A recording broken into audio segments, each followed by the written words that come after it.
Hi Dinky Darlings, I'm Stacey. I'm Jack. This video aims to be the ultimate guide to driving to Disneyland Paris via the Eurotunnel from the UK. We've done the journey a few times ourselves, so we just thought we'd pass on a bit of information on what we've learned along the way. We absolutely love going to Disneyland Paris via the Eurotunnel. It's by far our favourite method. We have taken the Eurostar and we've flown, but this way is just so hassle-free. With 2 young children, we don't have to worry about, carting the children, the luggage, the prams, the pushchairs. We just jump in our car, load it up, and then within about 4 hours, we're at Disneyland Paris. So for us, it's really, really super easy. And also it means that we can be really flexible with where we're staying and save money because we don't have to stay in Disneyland Paris. We can drive. And also we load the car full of snacks, so we save ourselves money there as well. Cool. So yeah, if that's what you're here for, stick around. Let's get into it.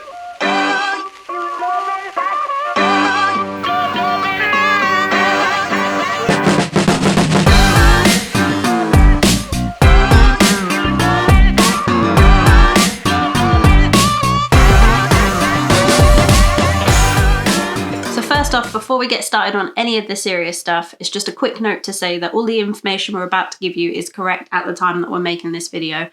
As you know, things are always constantly updated, so be sure to check before you travel. We're going to leave some links down below in the description of all of the places we got the information. It's always updated, so just check before you travel. So, to get started, obviously you've got to drive on the right.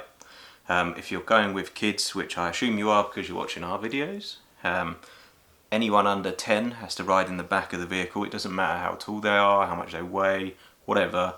If they're under 10, they go in the back. You must be 18 years old to drive.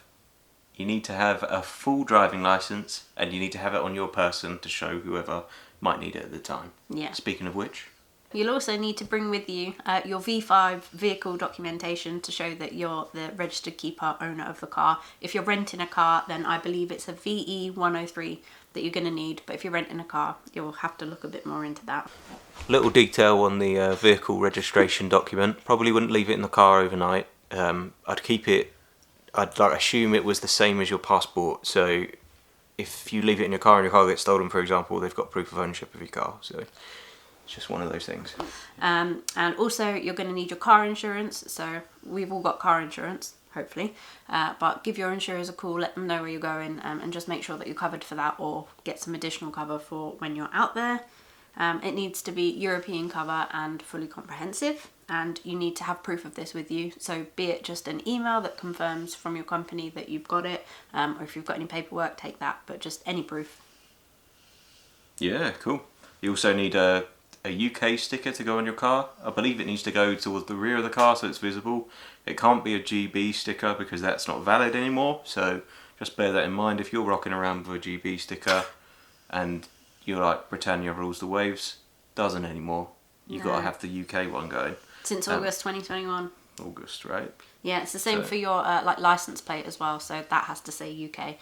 So if yours says GB, then you need a sticker. You no longer need to carry breathalyzers like in your car, although it's recommended. You need to have a warning triangle in there. You do, which you can keep in the boot as long as it's in your car. Okay. And the other thing you're going to need is reflective jackets. So you need one for every person that's in the car. So we're 2 adults, 2 kids. We're going to need 4. They can't be kept in the boot. The rules with those are they must be easily grabbable. So in the event that you need them, you have to put them on before you exit the car. So if they're in the boot and you can't grab them, then you're going to be in trouble. Oh.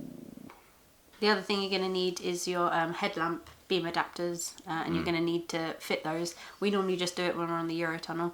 Well, I say you.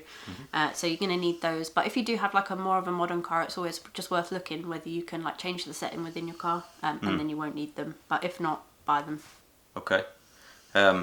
It's also worth mentioning that if you get stopped and you don't have any of these items, it's around £90 each or €90 each.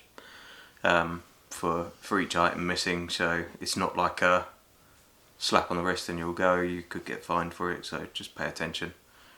Yeah, cool. Most services and stations will sell you a kit. They definitely, well, last time we were there at the Eurotunnel terminal, they even had these adapter kits and these kits that were going, but I mean, have a look around at all online retailers such as Amazon or whatever, and you'll be able to find one that's good enough for you. The other thing as well, which is like the biggest fine out of the lot, it's like a €1,500 fine if you're found to have it. But that is if your sat nav or your car or you carry any equipment that detects speed cameras. So if you get caught with anything switched on, then that's a really, really hefty fine. So I know, like in our car, we've got sat nav like built in. Yeah.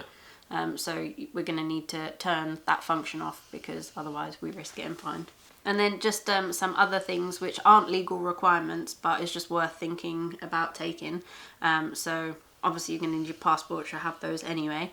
A first aid kit or a fire extinguisher as well. They're just things that are recommended just to kind of have in your boot. Also a spare bulb kit.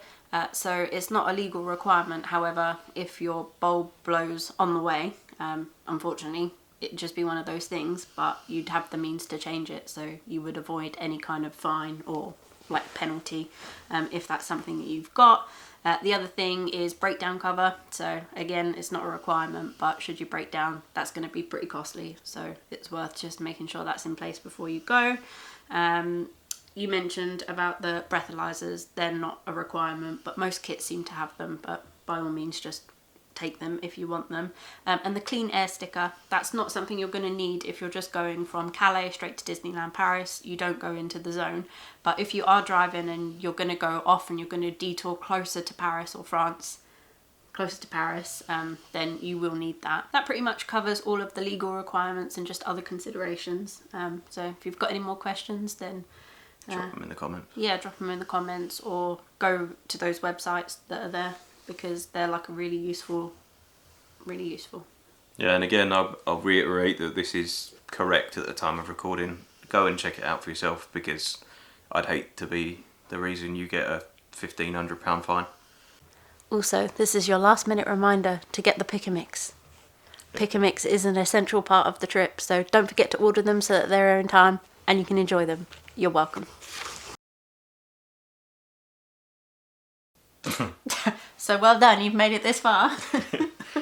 Yeah, the last bit to cover is actually doing the drive itself.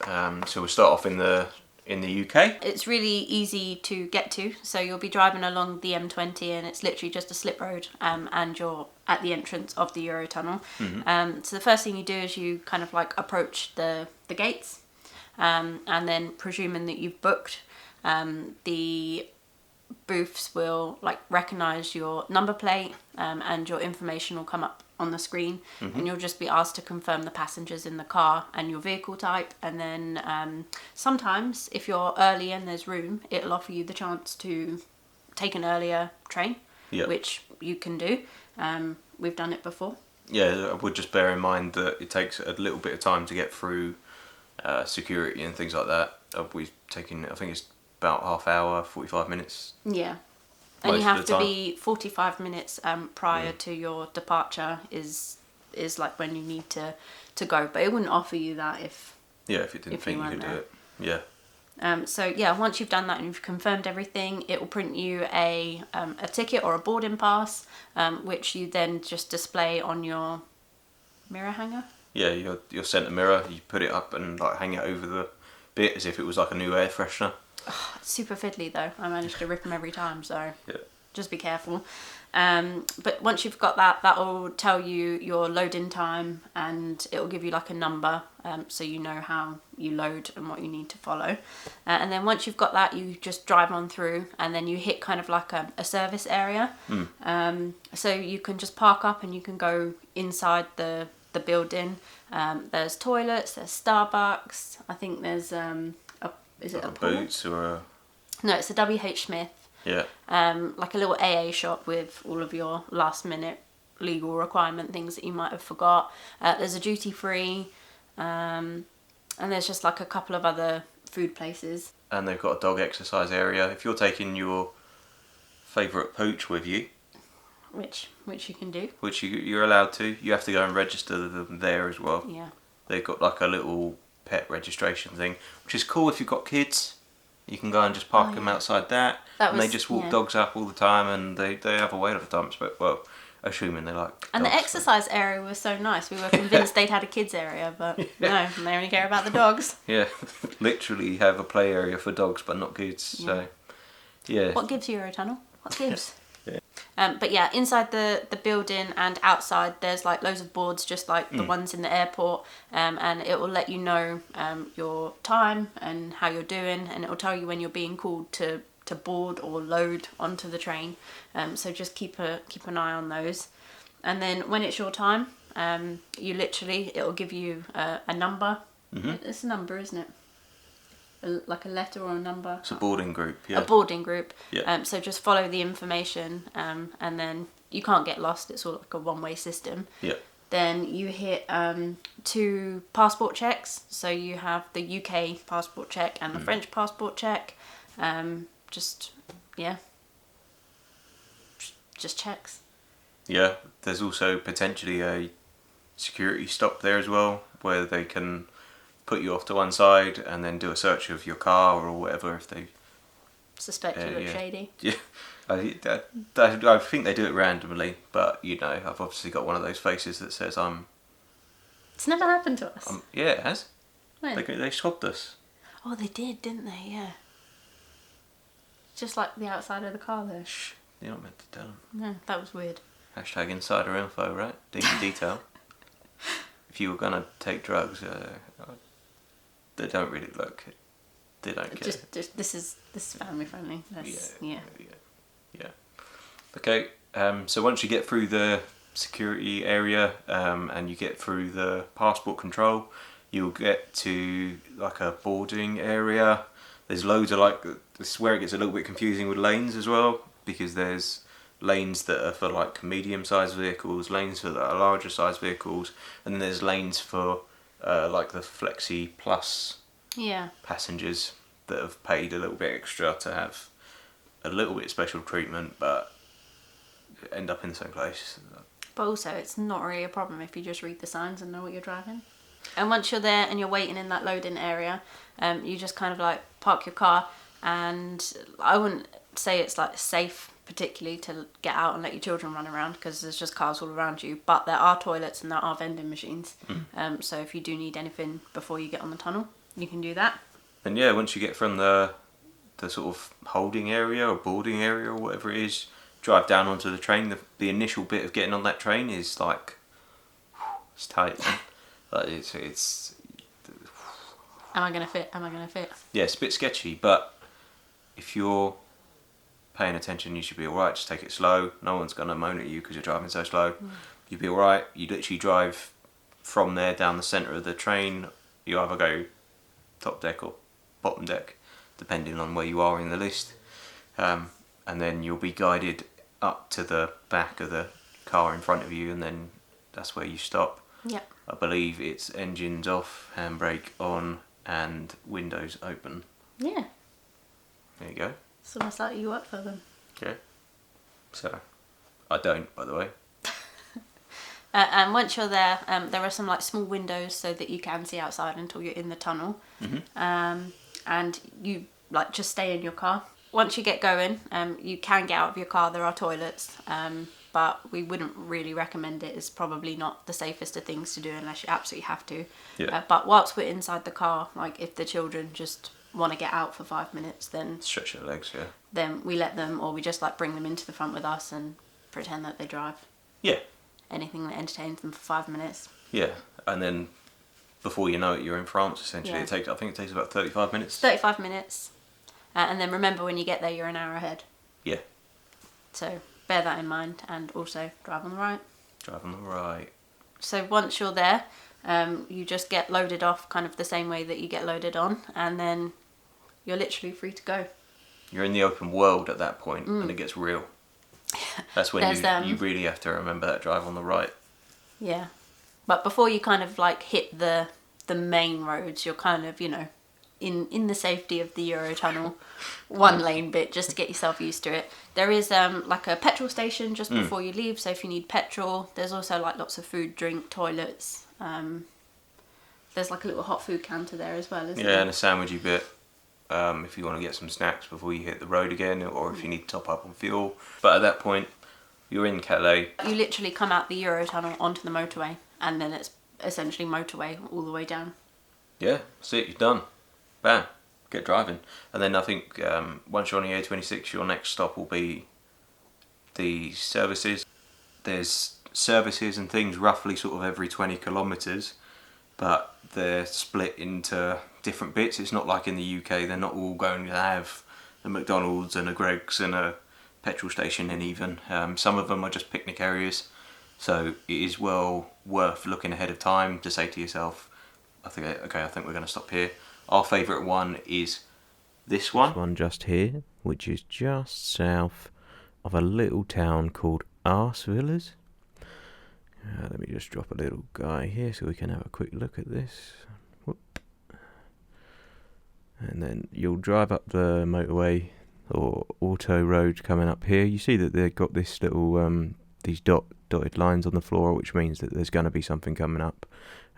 They have them on a couple of different lanes, so what you'll see is you'll get like these lines here where normal carriageway is, these lines where you're next to something that's going to come off, and then you've got an actual coming off lane. So it's a little different to what's in the UK, but yeah, you come along here, you go up this exit ramp here, and again you want to look for Villas.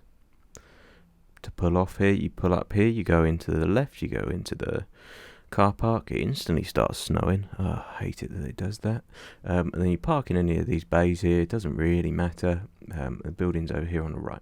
It has a little kids outdoor play area, and it's got baby change facilities in and things like that. So if you need to stop, and you're going to stop for any longer than 15 minutes, say, it's worth it. And it's also got like a little shop inside where if we know that we're not going to stop before we get there, we can get milk. So we just pick up milk there, and then we know it's good for our hotel.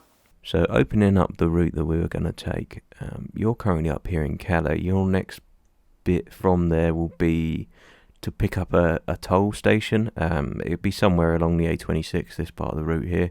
It's probably worth covering that a bit more detail. On average, it's about €50 for a return journey. The last one we did, it was €23.40 each way. And the way it works is when you hit the first toll booth, you just take a ticket and then you carry on driving for miles and miles and miles and miles. And then when you hit that next toll booth, that's when you pay for the journey that you've just done. It's on the passenger side, so if you've got a passenger, it's just handy. They can just wind down the window and pop the ticket in, pay, and you're done. As you approach it, there'll be like dedicated lanes. One if you're paying by cash, and that's normally just represented by coins.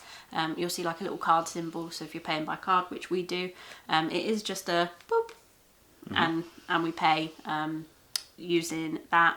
And then the other one, which you'll see like a T for, that's like a prepayment service in like the form of some tags. You can read all about it on that Sanif website. Personally, we don't use it, so there's an upfront cost for the tag, and then it's a subscription service, so we just don't make enough journeys to make it pay, so that's not something for us. So there is another route that you can take, but it will add about 2 hours onto your journey time, and it'll only save you about €17 in fuel. So I mean, make your own mind up, but tolls all the way for us. I think I'd rather go that route, save the time, spend the time in the parks with the kids, and I mean, it's the difference of having toddlers in a car for 3 hours and then having toddlers in a car for 5 hours. So I know which one I'd rather, but that's our kids, so yours may be different. But the route is also like, it's nice. It's straightforward. It's a nice route. Yeah. The roads are nice. They're not like covered in potholes. You'll find as you kind of come off of the toll roads that the roads just aren't in good a condition. Yeah. But the roads are really nice, and you've obviously got the services along the way, which is a bonus. And like personally, if you can do the M25 at rush hour, like these are a breeze. We tend to go on a Sunday because like we just prefer it, and we find that the roads are a lot quieter. It's definitely worth looking into. There's nothing to worry about really with it. I will remind you again that you drive on the right, so you actually overtake to the left on a motorway, pull out, do your overtake, and then pull back into the right again. It also means that a lot of the sort of filter off lanes are on the right, and you come off the motorway to the right, which is a bit odd for, for myself anyway, driving on that side of the road. But yeah, just be aware of it, because obviously as you come on a filter, you're trying to look in the blind spot back to your back left, which is now blocked by a load of seats and stuff, so it can get a little bit sketchy sometimes when you're coming onto the motorways. But if you've got passengers and things with you, you can have them check it, help you out. French drivers aren't half as obnoxious as the world would have you believe.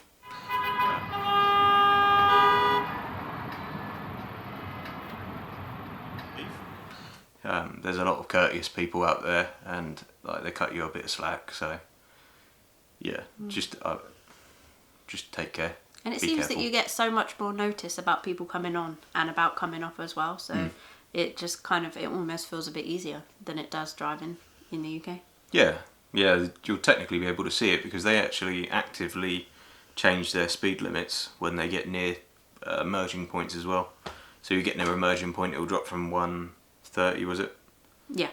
To 110, and then drop to about 90, and then go back up to 130. And I mean, not that a lot of people seem to pay attention to it, but obviously you will, because you've watched this video. Yeah, you're a good citizen. Yeah, jumping back on our map, we've done this A26 route now. We're coming back down the A1. We've gone past our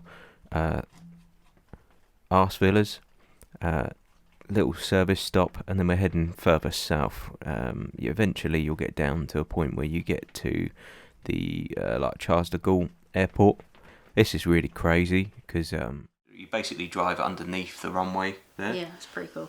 And you see your planes almost land on top of your head, which is great. And then the further along you get along that road is when you'll start picking up the signs for Disney, and you know your journey has almost come to an end. So you know you're getting close. Yeah. You can feel the magic. Yeah. At this point, it's very sort of highly dependent on where you're ending up. The main sort of Disney parks got down this area here, but you could be off in any of the surrounding hotels, depending on where you found something cheap enough. So, but yeah, you've done it. Woohoo! Yeah. Woohoo! Enjoy your holiday. Yeah, you've reached Disneyland Paris. Work out where you're going to park. It's worth mentioning as well. Additional costs when you get to Disneyland. Most of the hotels around there will charge you for parking. Yeah, unless you're staying. If you've booked a package with a hotel, then just follow the signs. Like, it's also well signposted as soon as you get there. It's like main Disneyland park. You'll see the castle, you can't miss it. But also all the other hotels are just really well signposted. But you've probably already put in your sat nav where you're going. But if not, like, fear not. There's signs aplenty. And you just can drive to the hotel, and then you show them your booking reference, and then you can obviously leave your car there. Or if you're just heading to the main park, then you go there. If you've got an annual pass, which we have, then we can just access the car park for free. Otherwise, you just pull up to the gate and you can just pay on the day. Yeah. It's currently €30. So worth bearing in mind. I think it's a bit cheaper if you were to not go and park in the Disney park itself. If you were to park in the Gare de Marne-la-Ville. Yeah, which is like the car park next by door. It's literally like it's even less of a drive, like less of a walk, I think, going from the train station car park. So I weigh it up between the two. The Disney car park's really easy to get to, depends where you're driving, and there are plenty of signposted, spaces. and yeah, you will get a space there, like 100%. But the only other bit is that it opens at 8, so also if you're going to try and catch magic hours, it makes it a little bit tight, especially if you've got little ones and you're trying to get everyone out of the car and into a pushchair, and then on down the road. It's about a 15-minute walk from the car park to the main entrance of the park, so just bear that in mind. We booked a early restaurant, say for like the character dining experience at Plaza Gardens. One time we were there, and we couldn't fathom a way of getting there on time without parking in the car park in the train station, because the actual Disney one just doesn't open on time. Just there's not enough time by the time the car park opens to get parked and walk over to make it in time. So yeah, bear that in mind. And also on the route from the car park into the park, if you're bringing a pet, there's pet care services there, so you can drop your animal off. There's toilets, there's vending machines.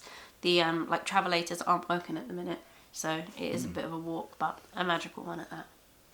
Yeah, plenty of music, plenty of posters, plenty of hype. So yeah, you should be able to enjoy yourself. So yeah, I think we leave it there. So once you get there, you are going to need to come home. There's not a lot we need to cover that you wouldn't know already. But if you've parked in Disney and you need petrol on the way home, literally as you leave the car park, there is a petrol station. It's at the back of the Santa Fe, but you drive past it anyway. So you can pull in there and get your petrol. Little dinky detail for you on the vocabulary here. So say you've got a petrol car, you want some essence. That's ESSENCE. If you've got an unleaded car, you want sans plomb. Or plum? Plom. Plomb. I like plom. Yeah. And then if you've got a diesel car, you are looking at gazole or gasoil. Is that correct? I'm not French. Oh, come on, man. Right, dinky detail out. Again, it's just like a petrol station, so you can get any snacks, drinks, use the toilet, anything you need before you get on the road. The other petrol station we found nearby is in the shopping centre. Yeah, Val de Europe. So it's like a 5-minute drive, and you can pick up fuel there. Prices are comparable, really. Yeah, it's not a lot of difference between it, but it has the additional benefit of being like the biggest shopping plaza or mall or whatever you want to call it in that area. It's massive. It's like makes Blue Water seem tiny in comparison, and we've got lost there a few times. But yeah, if you're after some like little snacks and little last minute gifts and things that you've got family and you don't want to pay Disney prices, for example, but still get that Disney feel, they got Primark there with a load of Disney merch in the back of that. So they got like towels and tops, and I'm sure they got a lot more with the Disney 100 stuff coming out. Yeah, and there's Ushen, which is just a massive 2-3-story supermarket, and you can literally just get all kinds of just anything and everything. So from food, last minute like baby items that you might need. Yeah, it's massive. Yeah. And also in the shopping centre, it's worth noting that that's where the nearest pharmacy is. So if you need any like medications, paracetamol, anything like that, you can't just pick them up in a service station or in the supermarket. You have to purchase them. And then that's it. You just do the journey home in reverse, pay for your tolls, get on the train. Then when you get back, drive on the left. Yeah. Thank you for watching this video, and we do hope that it helped you out a little bit. Yeah, if you've got any comments or suggestions, then leave them down in the comments below. Otherwise, if you're after content that is toddler or child specific, visiting places such as Disneyland Paris or the surrounding areas, or just going out on trips with your little one and you want some tips, consider giving us a little subscribe. Or a like. Or a like. And stay tuned, because we're going to be hitting Disneyland Paris soon. Vlogs coming your way. Maybe. What do you mean, maybe? Vlogs coming your way. Yay! Woo! Have a dinky day!